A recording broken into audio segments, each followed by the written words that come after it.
गुफा का रहस्य। एक समय की बात है, एक गांव में एक गुफा थी। गांव के लोग इस गुफा के बारे में कई अजीब और रहस्यमय कहानियां सुना करते थे। कुछ लोग कहते थे कि इस गुफा में खजाना है, जबकि कुछ लोग कहते थे कि गुफा में एक भूत बसता है। एक दिन गांव के एक लड़के नामकरण गुफा के बारे में सोचने लगा। उसने सोचा, शायद वास्तव में गुफा में कोई रहस्य हो।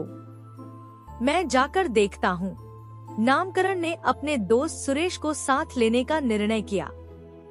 दोनों लड़के गुफा की तरफ चले। गुफा बहुत ही डरावनी लग रही थी, लेकिन वे अपने लक्ष्य की दिशा में अग्रसर हो रहे थे। वे गुफा के द्वार पर पहुँचे और अंदर चले गए।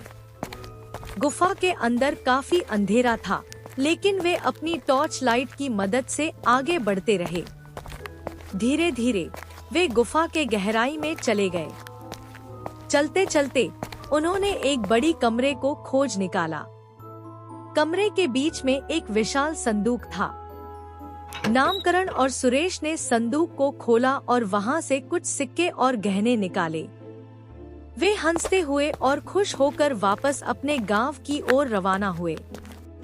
कुछ समय बाद उनकी खुशी में धीरे धीरे धारा बदलने लगी।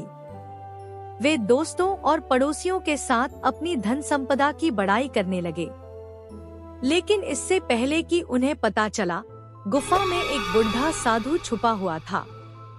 बुढ़िया ने उन्हें कहा, धन और संपदा से ज्यादा मूल्यवान चीजें हैं। धन का प्रयोग समय आने पर अच्छे कामों के लिए होना चाहिए, न कि अपनी हवस को पूरा करने के लिए। नामकरण और सुरेश ने अपनी गलती समझी और उन्होंने विश्वास की कमी की। उन्होंने सिक्के और गहने वापस गुफा में रख दिए और बुढ़िया के नेतृत्व में ध्यान और समर्थन के लिए समर्पित हो गए। इस कहानी का मोरल यह है कि हमें धन की महत्वाकांक्षा में इतना व्यस्त नहीं होना चाहिए कि हम हमारी असली मूल्यवान चीजों को भूल जाएं। हमें ध्यान देना चाहिए कि धन का सही उपयोग कैसे किया जाता है और हमेशा अच्छे कामों के लिए होना चाहिए।